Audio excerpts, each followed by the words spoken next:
네, 저는 최적의 공부법을 탐구하고 싶은 휴넷의 문화인류학자 이민영이고요. 제 옆에는 오늘도 전문가 두 분이 나와 계십니다. 집중력과 복습이 충만하신 유대인 전문가 홍익기 교수님. 예, 안녕하세요. 네, 그리고 항상 토라의 교훈을 되새기는 탈무드 전문가 김정환 대표님. 네, 미스터 탈무드 김정환입니다. 반갑습니다. 네, 저희가 피르케이 아보트 아비드르 윤리 3장 두 번째 시간을 맞이했습니다. 스승들의 말씀이고 순교자들이 돌아가시기 전에 귀한 말씀을 남기신 걸 복습하다 보니까 다 좋은 말씀이긴 한데 좀 교장 선생님 훈화를 몇 시간째 듣는 기분이 듭니다.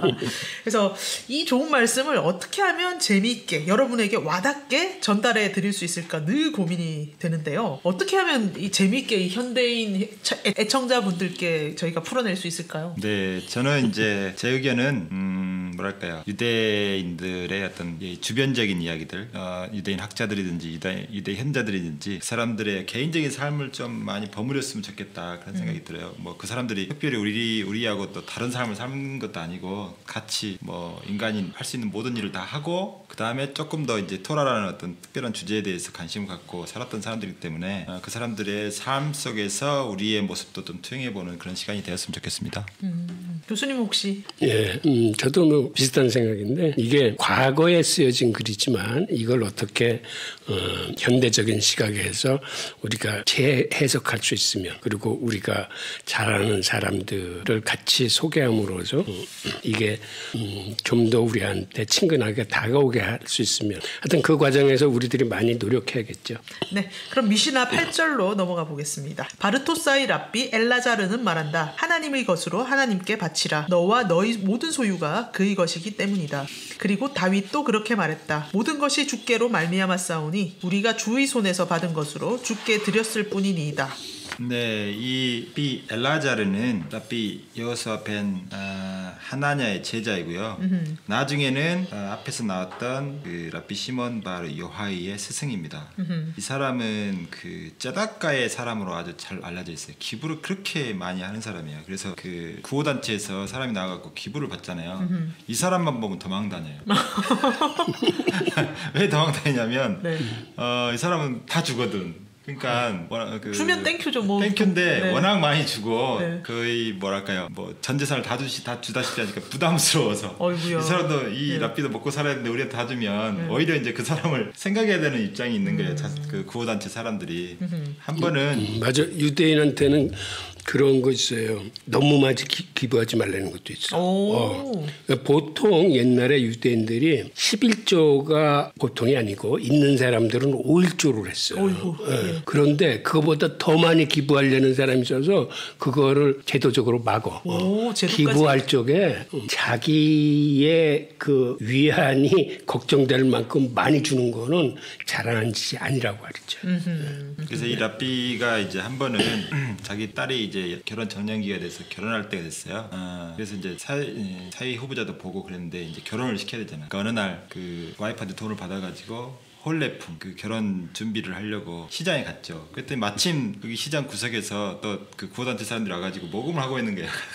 그래가지고 그래서 가서 뭘 또 누구를 도와주려고 그래요? 그랬더니 저기 가난한 젊은 청년이 있는데 그 사람들 좀 결혼을 시키려고 그 돈 마련하고 있다 그랬더니 그래요? 그러면 제가 또 전부 이제 기부를 해버린 거예요. 딱 하나 그 뭐랄까요, 한 대박 살 수 있는 겉벌이 하나 살 수 있는 분량만 놔두고 싹 기부를 해버려요. 근데 자꾸 그렇게 왕창 기부를 하면서 계속 기부할 게 남아 있다는 건 유산을 엄청 많이 받았거나 뭔가 뭐 생기는 대로 이 사람은 기부를 아주 천직으로 여기는 것 같아요. 네, 많이 버나 봐요. 네. 쩌다가 사람이라고 할 정도면 기부를 이제 하도 원래는 도망다녔어요. 시장에 네네. 두 사람이 딱 가까이 오니까 막 도망다녔어요. 그랬더니 이 사람이 막 달려와가지고 기부할 게 뭐 있냐고, 내가 기부할 테니까 말을 하라 그랬더니 아까 그런 말을 한 거예요. 네. 그래서 기부를 다 하고 나서 이제 겉벌이만 한 대박을 사가지고 집으로 왔어요. 그랬더니 이제 그 딸이 있는 걸 보고 그 창고에다가 그 한 대박을 갖다 놨어요. 그 곡간이죠. 곡간에다 한 대박 사놨는데 마침 이제 와이프가 들어왔어요. 이제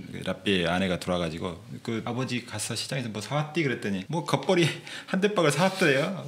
사놓고 이제 곡간에 두셨다고. 그리고 이제 학당에 가신 거예요. 그러니까 공부하러 가셨다고. 그랬더니 그래? 그래, 나 한번 보자. 뭐 어느 정도 뭘 사왔는지 궁금하기도 해서 가봤더니 그냥 겉벌이가 그냥 그 창고에 꽉 차가지고 오잉? 문을 못 열 정도로 이렇게 불어나 있는 거죠.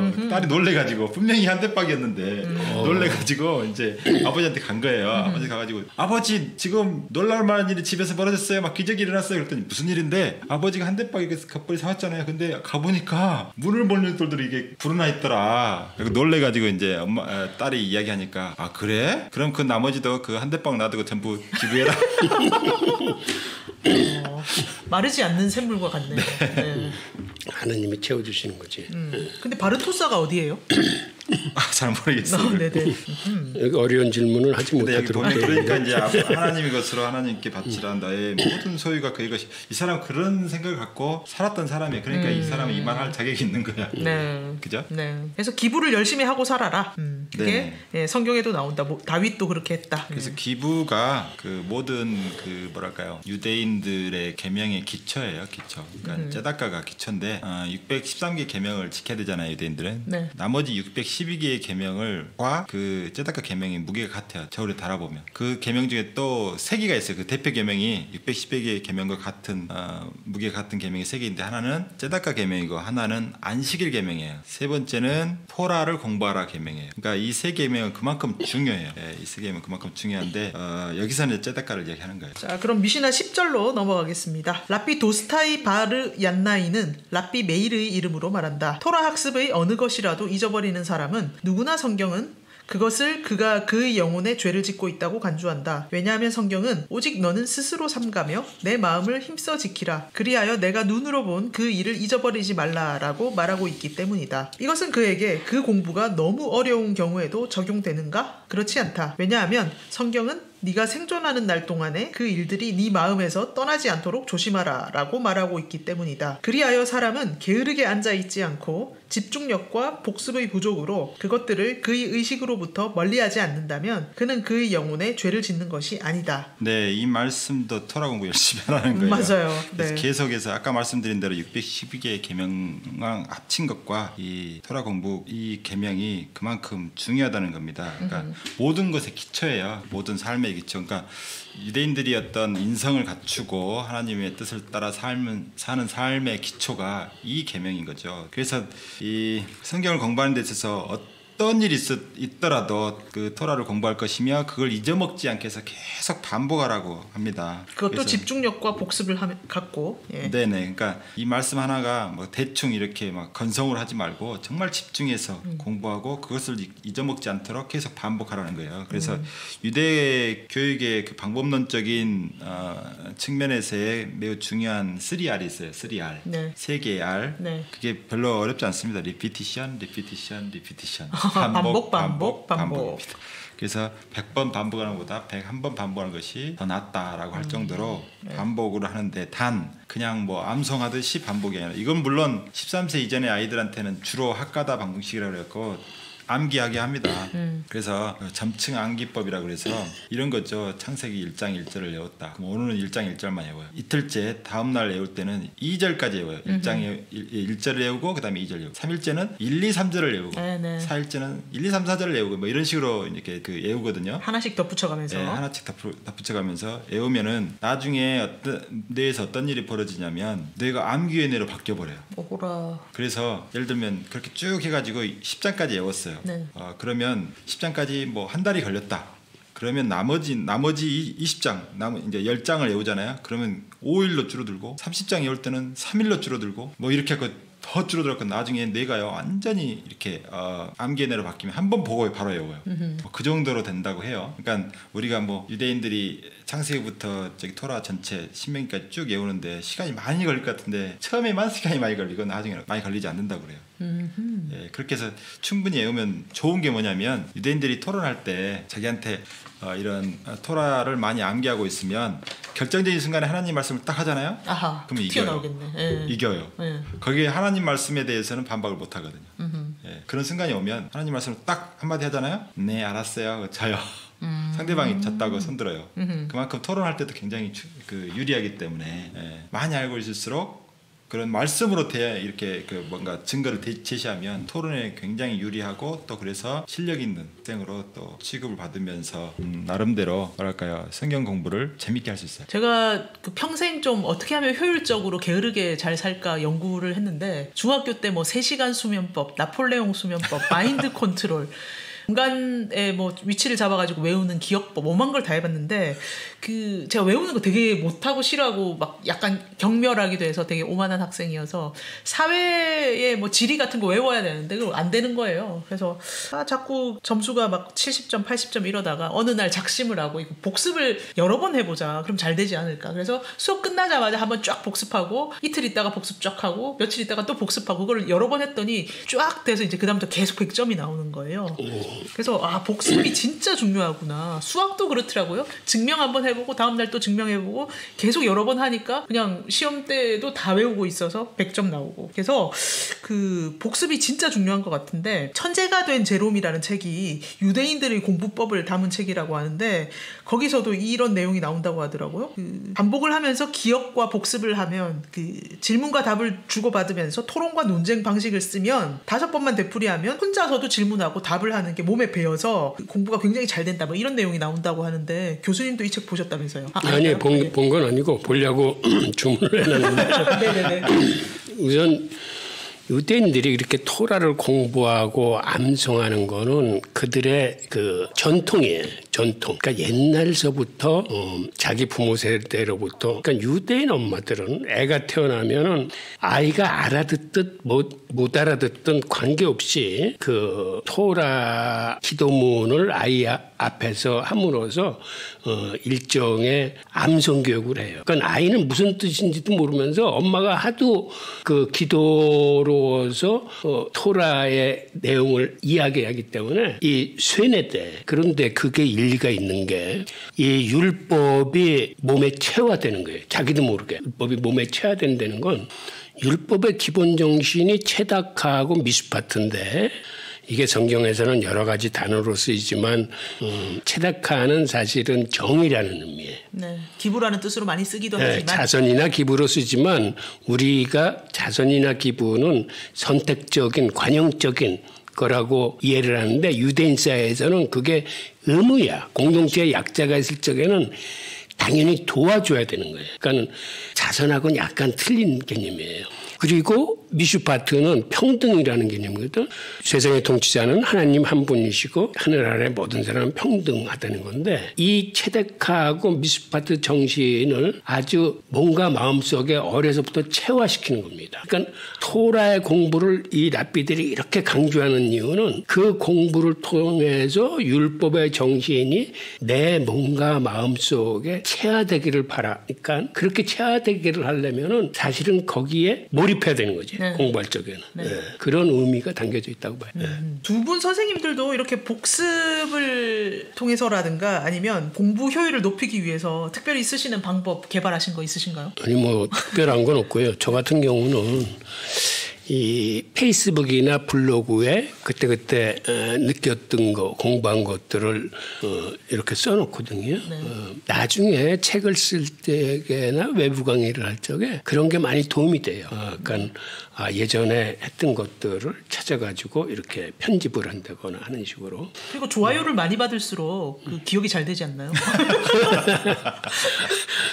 아니 아무래도 사람이니까 그렇겠죠. 그렇겠지만은 기억을 그렇게 잘하는 편은 못 돼요. 네.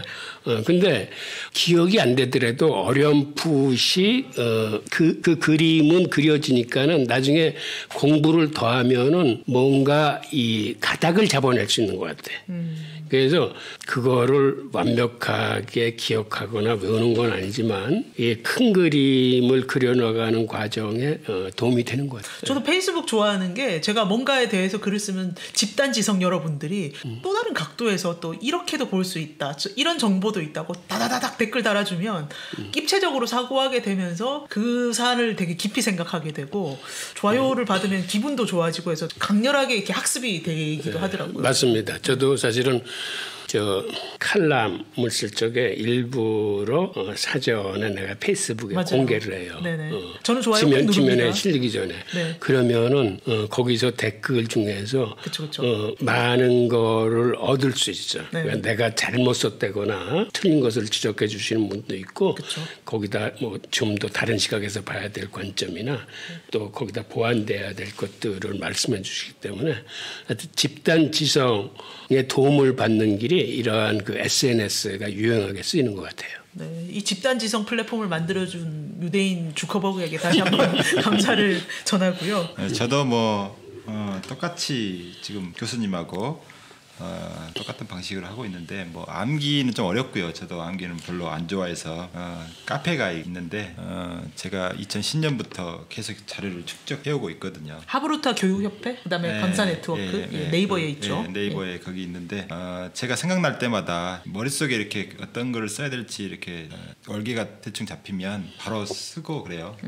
그리고 뭐 중요한 내용들 있다 그러면은 뭐 글을 쓰거나 또는 저는 SNS를 잘 안 해요. 네. SNS를 잘 안 하고 카페를 하다 보니까 다른 걸 할 시간도 없고 사실 네네. 거기에 집중하다 보니까 이제 가끔 한 번씩 이렇게 링크를 걸어줄 뿐 저는 이제 그걸 뭐 남한테 보이려고 하는 것보다는 자료 참고 말 그대로 축적해 놓는 입장에서 그렇게 하기 때문에 하는데 지금 뭐 거의 13,000 정도 되는 아티클 중에 한 제가 7, 8,000개는 썼을 거예요. 제가. 우와. 네. 그러니까 거기에서 이제 이때 피르케 아보트 제가 연구할 때 뭐 번역했던 내용들이 여기 있던 거고요. 또 이제 랍비하고 수업할 때 그 수업 내용들을 또 정리한 게 또 쭉 남아 있어요. 그것도 이제 나중에 필요하면 책으로 쓸 수 있겠다. 그것만 또 모아서 될 수 있거든요. 그래서 우리가 어느 정도는 다들 소셜 러닝을 하고 있는 셈이네요. 어딘가에 올리고 이거를 사람들 의견을 받아가면서 계속 만들어 나가는. 네. 유대인. 그러니까 이제 만약에 네. 네이버가 이렇게 전 네이버 카페를 활용하니까 네이버가 뭐 서버 관리를 잘못해갖고 쫄딱 날라갔다. 그러면 난 이제 비용 청구도 할 수도 있는 거지. 오, 백업 안 해놓으셨어요? 백업 해놔야죠. 이제. 백업 해놔가지고 네. 백업 해놓으면 비용 청구할 수가 없는데. 네. 저는 글 올리기 전에 항상 또 미리 따로 써가지고 올리거든요. 그렇구나.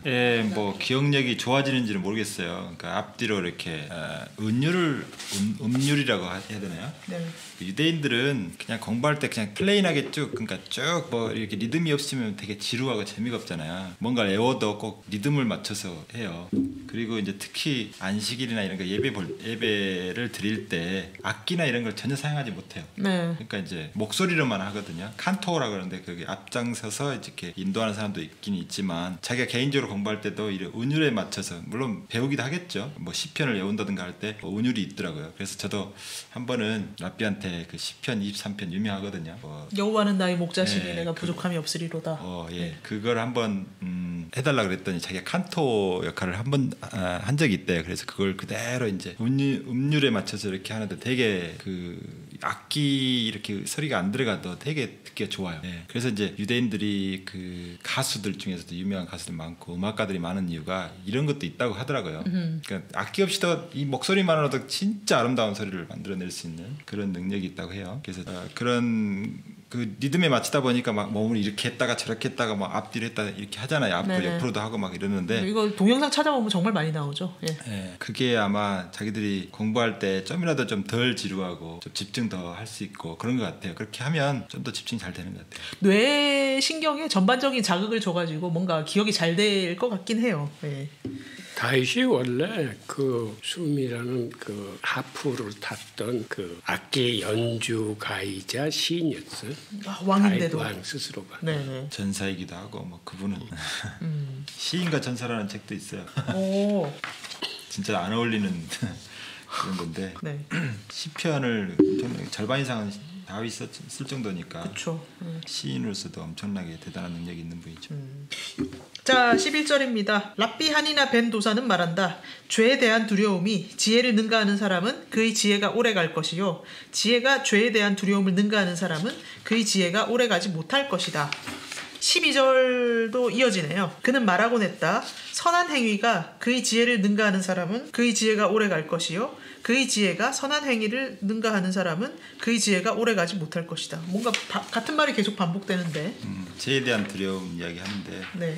그 믿음의 단계를 나눌 때 네. 가장 높은 단계가 하나님을 두려워하는 거고 가장 낮은 단계가 죄를 두려워하는 거예요. 죄를 두려워한다는 말은 또 처벌을 두려워한다는 거잖아요. 그래서 이런 믿음의 단계에 따라서 좀 생각을 해봐야 돼요. 그러니까 나중에 그 몇 절인가요? 벌써 이야기해도 되나? 또 나와요. 이 비슷한 게. 네. 아 여기 있네. 21절에도 나와요. 뭐 하나님에 대해 여기는 죄에 대한 두려움이 아니라 하나님에 대한 두려움이 나오는데, 그러니까 죄를 두려워하지 않는다는 것은 결국은 이제 하나님도 두려워하지 않게 되는 결과를 낳아요. 중간에 이게 토라는 지혜서라고 하잖아요. 네.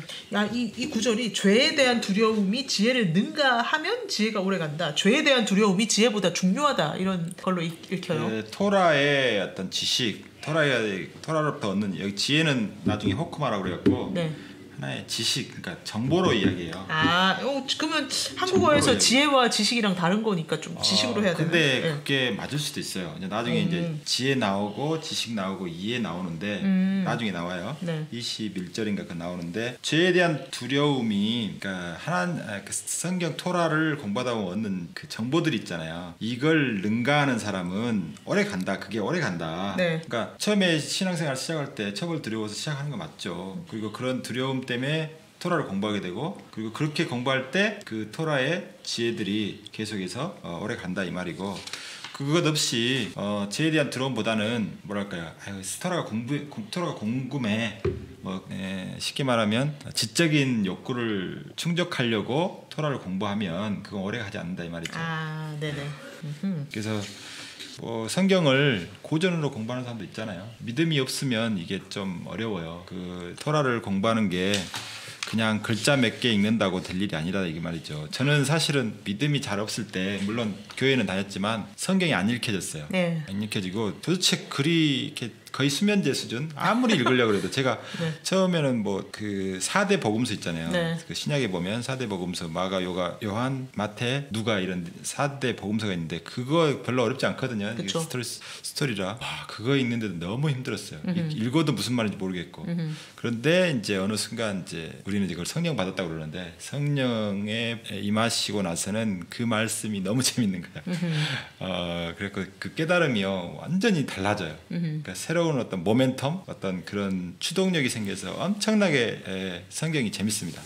그 전까지는 성경책을 학문적으로 연구한다 어느 정도까지는 가겠지만 그 지식이 자기한테 영향을 안 미쳐요. 근데 그 후로는 제가 이제 성경이 제대로 눈에 들어온 이후로는 제 삶이 바뀌기 시작했어요. 완전히 믿어지고 그렇게 될 것 같고 선한 하나님에 대해서 확신이 생기고 이런 경지에 이르는데 그 전에는 읽어도 읽은 것이 아닌 전혀 영향을 미치지 않는. 그래서 지혜가 오래 갈 수가 없다. 그러니까 아무리 읽어도 그 읽었던 내용들이 오래 가지 않아요. 근데 네, 그렇죠. 근데 11절은 이제 지혜보다 죄에 대한 두려움이 있어야 된다는 건데 이거는 저는 솔직히 무신론자로서 잘 안 와닿는데 12절은 와닿아요. 선한 행위가 지혜보다 또 중요하다는 거잖아요. 선한 행위가 지혜를 능가하는 사람은 지혜가 오래 간다. 그래서 선한 행위를 하지 않으면 지혜와 지식이 오래 가지 않는다. 여기는 선한 행위는 실천인데요. 네. 토라의 말씀을 실천하는 것 자체가 선한 행위니까 같은 말이에요. 네. 실천을 담보하지 않는 배움은 의미가 없다고 하는 것이 유대인의 생각입니다. 그러니까 이런 거예요. 랍비들이 모여가지고 이렇게 토론을 합니다. 야, 배움이 먼저냐 실천이 먼저냐? 그랬더니 랍비들이 서로 배움이 먼저야 실천이 먼저야 막 티격태격 하죠. 그랬더니 이제 최종 결론은 뭐냐면 배움이 먼저다라고 결론을 내립니다. 랍비들이. 근데 한 랍비가 딱 나서더니 배움이 먼저이긴 한데 핵심은 아니야. 핵심은 실천이야. 이렇게 이야기합니다. 그러니까 이제 어떤 실천을 담보하지 않고 그냥 지식으로서 어떤 토라를 공부한다면 그거 오래 안 간다는 얘기예요. 실천할 마음을 먹고 정말 귀한 말씀으로 대해야 이게 오래 간다는 말씀이에요. 그리고 실천을 통해서 반대로 또 지식이 넓어지기도 하거든요. 지식이 넓어져서 실천하기도 하지만 반대로 실천하다 보면 또 지식이 넓어지고 어떤 새로운 지경이 넓혀지는 그런 경험을 하게 되는데 그 이야기를 하고 있는 겁니다. 교수님은 11절 12절 어떠셨나요? 나는 이 12절을 좀 다른 각도에서 이해를 했는데 조직 생활을 잘하는 사람은 어떠한 능력을 갖고 있어야 돼요? 정치를 잘해야겠죠. 정치.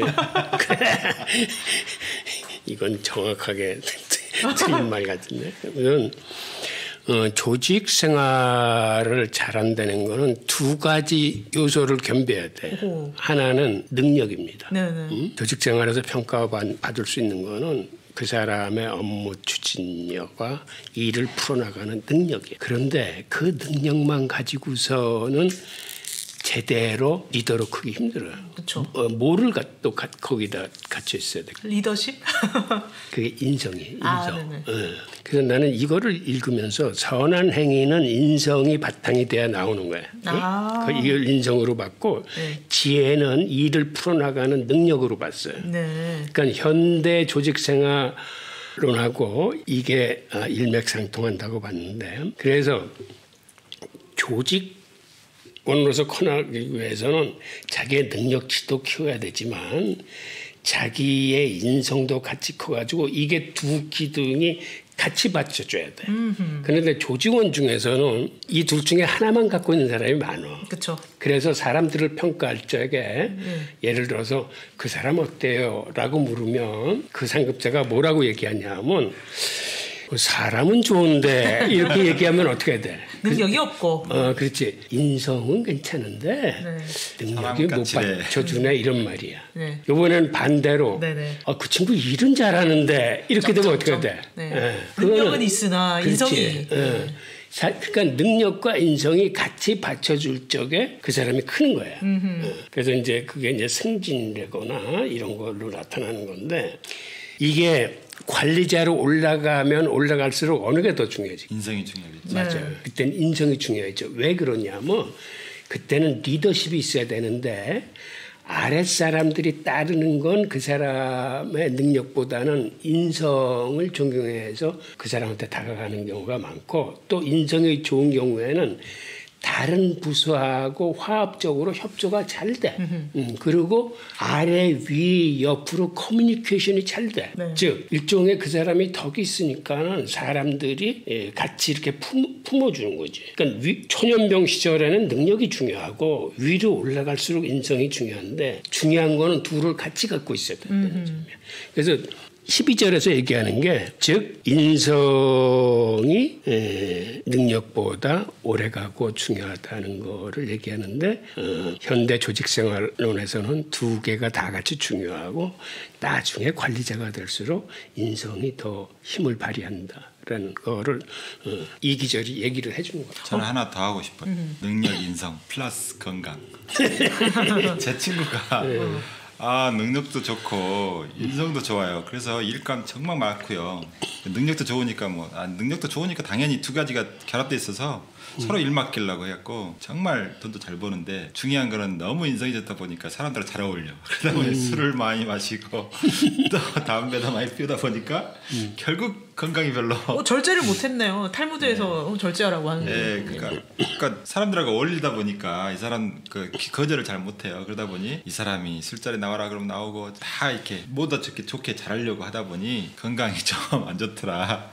그래서 저는 적당히 건강 관리도 해가면서 해야 되는데 보니까 어떤 회사에서 이사로 그것마다 퇴직했는데 일주일에 5일은 그런 삶을 산대요. 그러니까 골프를 치든지 술 마시든 물론 다 연결돼 있어 술자리하고 이러다 보니 집은 또 이렇게 되고 그래서 돈도 많이 벌고 그렇지만 건강하고 이제 이런 문제가 생겨서 한국에서는 저렇게 충성을 다해서 하는 게 당연하잖아요. 출세하려면 회사에서 출세하려면 참 좀 건강 관리를 좀 개인적으로 진짜 알아서 해야 되겠다 그런 생각을 하게 됐어요. 저희가 탈무드식 리더십 프로그램이나 탈무드 자기 개발론 이런 거 한국식으로 쓸 수 있을 것 같아요. 미국에서는 저희가 예전 초반에 팟캐스트 에피소드도 만들었지만 비즈니스 성공의 비밀 탈무드 김정환 대표님이 번역하신 그런 거 보면 탈무드에서 그 경영이나 조직 생활에 도움되는 그런 레슨만 빡 뽑아가지고 전해주는 책들이 굉장히 재미있었고 그런 걸 잘 적용하는 기업들도 많다고 하는데 미국에서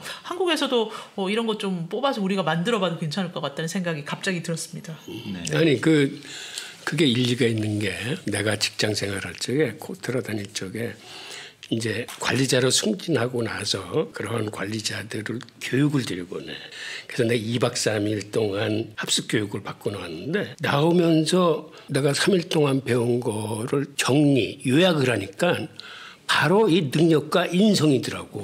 이걸 3일 동안 그 사람들이 열심히 가르쳤는데 나중에 종합을 해보니까 결국 조직생활은 능력과 인성 두 가지를 갖추라는 거구나.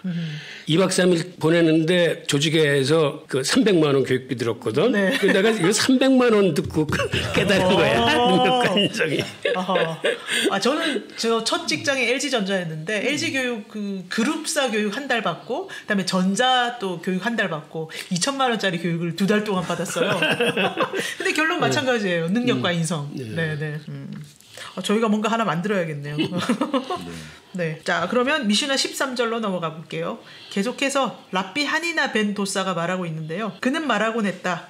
만약 친구의 영이 그를 기뻐한다면 하나님의 영도 그를 기뻐할 것이요. 친구의 영이 그를 기뻐하지 않는다면 하나님의 영도 그를 기뻐하지 않을 것이다. 친구나 뭐 주변 사람들 다 하나님처럼 잘 섬겨야 된다, 잘 지내라 이런 얘기인가요? 네. 그런데 이제 이거는 매우 중요한 말씀이라서 제가 이렇게 매우 친구의 영, 네. 친구의 영이라고 했을 때, 그러니까 친구가 기뻐한다면이 아니라 친구의 영, 이웃, 그러니까 그 기쁨이라는 것이 쾌락과는 다르잖아요. 네. 이렇게 잘해주는 것과 진심으로 이렇게 대하는 건 다르잖아요. 그냥 겉보기에 뭔가 이익이 있기 때문에 잘해주는 것과 진짜 진심으로 잘해주는 건 다르잖아요. 그러니까 친구의 영이 기뻐한다 그러면 어떨 때 기쁠까요? 뭐 자기가 잘났을 때, 친구가 잘났을 때 막 연락하고 하는 친구가 좋을까요? 아니면 내가 어렸을 때 연락했는데 그때 도움 좀 달라고 했을 때, 내가 힘들었을 때 친구가 와서 도움을 줄 때 좋을까요? 힘들 때 도와주는 친구죠. 네, 그렇죠. 이제 그때 친구의 영이 기뻐하는 거잖아요. 내가 뭐 자기 친구가 잘 될 때 뭐 잘 다가서는 거야. 사람이 그 사람 아니어도 엄청나게 많은 사람들이 모여드는데, 단 자기가 이 절망의 골짜기를 지날 때 얼마나 많은 친구가 있을까? 그때는 진짜 친구인지 가짜 친구인지 구별이 되는. 그래서 이웃의 관계를 하나님이 훨씬 더 중요하게 여긴다는 말씀을 드리고 싶어요. 그게 곧 하나님을 섬기는 거다. 신앙생활을 잘하는 게 교회에서 봉사 많이 하고 11조 많이 내고 그다음에 직분을 맡고 주일날 꼬박꼬박 예배 참석한다고 그게 신앙이 좋다는 표시가 아니라 가장 가까이에 있는 친구 또는 나한테는 비즈니스로 만나는 어떤 고객들을 상대로 잘하는 거예요. 서비스를 잘하는 게 그게 하나님이 기뻐하시는 일이지, 단순히 하나님 예배 잘 드린다고 좋아하시지 않는다 이 말이죠. 이런 말도 있잖아요. 제사보다 순종이 낫다고. 그때 순종은 뭐냐면 하나님이 진짜 원하는 것은 네 이웃을 사랑하라는 거예요. 그게 핵심 가치니까 이웃을 사랑할 때 내가 기뻐하겠다. 그리고 나서 제사를 드리라는 거죠. 예수님도 그런 얘기 하셨고, 네가 형제하고 싸운 일이 생각나거든 먼저 화해하고 나서 나한테 제사 드리러 와야 돼. 이런 말씀 하셨잖아요. 그만큼 우리는 예수님만 잘 섬기면 받고 그건 아니거든요. 이웃한테 잘하는 거예요. 특히 이제 비즈니스는 더욱더 중요합니다. 그냥 친구 한 명만 대하는 게 아니라 비즈니스 관계에서는 수없이 많은 고객들을 상대하잖아요. 그러니까 하나의 기회이기도 하고 위기이기도 해요. 많이 상대하니까 잘해주면 훨씬 더 복이 많은, 상급이 많은 거고, 못해주면 많은 사람들 피해를 입히기 때문에, 속이거나 그러면 피해를 많이 입히잖아요. 그러면은 그 사람들한테 일일이 다가가서 사과할 수도 없어요. 나중에는 잘못했다고. 왜냐하면 너무 많으니까. 누가 어디서 하는지도 모르잖아요. 이제 그처럼 많은 죄를 짓는다 이 말이죠. 그래서 고객 한 명한테 최선을 다하는 것이 곧 하나님한테 잘하는 것이다 라는 것이, 이 말씀에서 지금 그걸 이야기하고 싶은 거예요. 그 친구의 영, 진짜 기쁘게 해주는 거, 진심으로 잘해주는 거, 그때 하나님도 기뻐하신다, 그렇게 보는 겁니다. 지금 친구에서 이제 고객으로까지 살짝 확장하셨는데, 이웃이니까 친구일 수도 있고 내 가까운 가족일 수도 있고 친지일 수도 있고 다 그렇게 확장되는 거죠. 교수님은 어떠셨나요? 네. 내가 하고 싶은 말을 우리 김 대표가 다 해서 나는 그럼 다른 시각에서 이거를 한번 풀어보고 싶은데, 유대인의 헤세드 정신, 헤세드 정신이라는 건 유대인들이 체다카를 실천할 적에, 즉 공동체 약자를 도울 적에, 약자를 도우는 방법이 여러 가지가 있지만 그것에 순서가 있고 품격의 단계가 있다라고 그들은 얘기해요. 그 품격의 단계에서 그걸 8단계로 나누는데, 가장 하치는 별로 도와주고 생각은 없지만 체면 때문에 할 수 없이 도와주는 게 가장 하치야.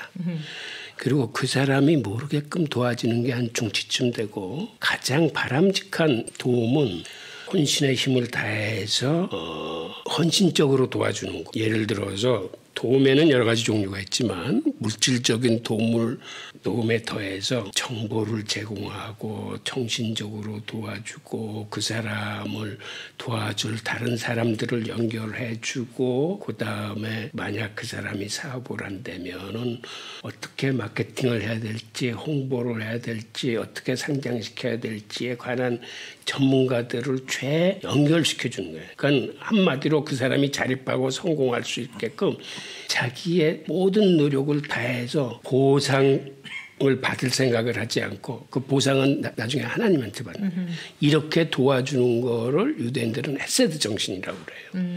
그들이 헤세드 정신으로 그렇게 친구를 돕기 때문에 유대인들이 강한 거예요. 개인적인 능력보다도 즉 그들의 이런 도움의 정신, 단결력. 그러니까 바로 그들은 이러한 탈무드를 공부해 왔기 때문에 그런 게 가능하다라고 생각을 해요. 이게 조직이나 뭐 사회에서 벤처기업 아니면 스타트업들을 도와주는 제도나 이런 거에 좀 다 녹아 있었으면 좋겠어요. 겉으로만 도와주거나 피상적으로 그냥 뭐 하나 주고 마는 경우가 너무 많은데 뭐 사회 취약층을 돕는다거나 아니면 스타트업을 도울 때 아까 말씀하신 것처럼 헤세드 정신으로 하나하나 다 도울 수 있는 이런 정신이 있으면 더 좋은 공동체가 되지 않을까. 그래서 미국 언론에서 페이팔 마피아라는 용어를 만들어낸 게 있어요. 그게 왜 그러냐면 페이팔이라는 회사를 처음에 그것이 성공할 때 거기에 많은 젊은이들이 가담했는데 그중에 9명이 즉 대다수가 유대인이었어요. 근데 그 사람들이 페이팔을 성공적으로 만들어서 그거를 이베이에 15억 달러인가에 팔았어. 네. 그리고 그 돈을 나눠 가졌어. 다. 그 사람이 그 돈을 나눠 갖고 난 다음에 뭐 했을까? 그냥 잘 먹고 잘 살았을까? 뭔가 또 기업을 만들어서 맞아요. 예. 그 사람들이 다시 다 뿔뿔이 흩어져서 예. 창업전선에 뛰어들어. 어허. 그런데 주위에서 보니까 자기들끼리 엄청 도와주거든.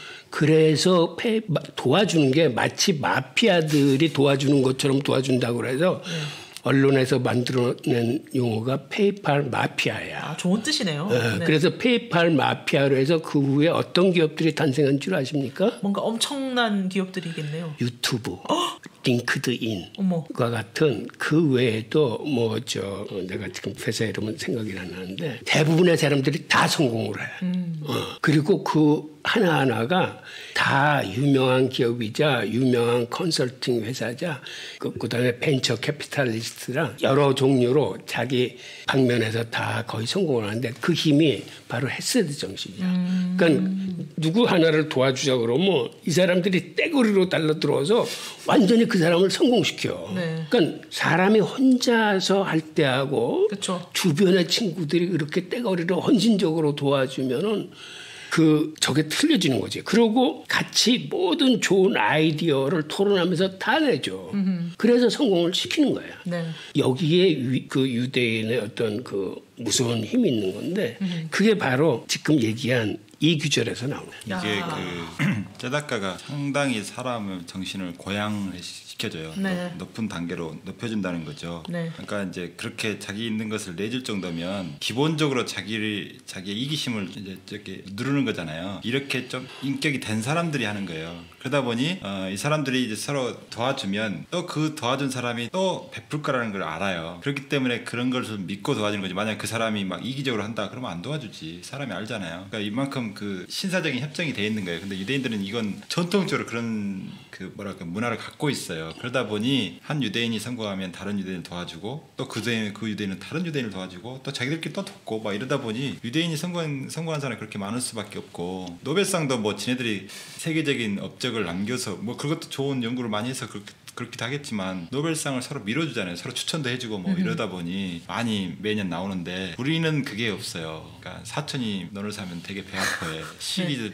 질투가 있는 사회에서는 어려워요. 우리는 한 인물이 이렇게 크갈라 그러면 막 깎아내리고 뭐 어쩌든지 막 뭐랄까요 주저앉히려고 그러잖아요. 우리가 좀 농업사회여서 그런 것 같아요. 상업사회는 신뢰와 이렇게 서로 도와주는 게 바탕이 돼야 되는데 많은 나라에서 인류학자들이 연구를 해보니까 농업사회는 자원이 한정돼 있어서 누가 뭐를 가지면 내게 없어진다 이런 피해 의식이 있대요. 네. 아 그런 것도 있을 것 같네요. 그래서 또 하나는 이제 우리가 강대국에 살다 보니 이제 그 틈바구니에 살다 보니 그 강대국의 기추, 그 힘의 강약에 따라 이쪽으로 붙을까 저쪽에 붙을까 이렇게 약간 그런 게 있어요. 박쥐 같은.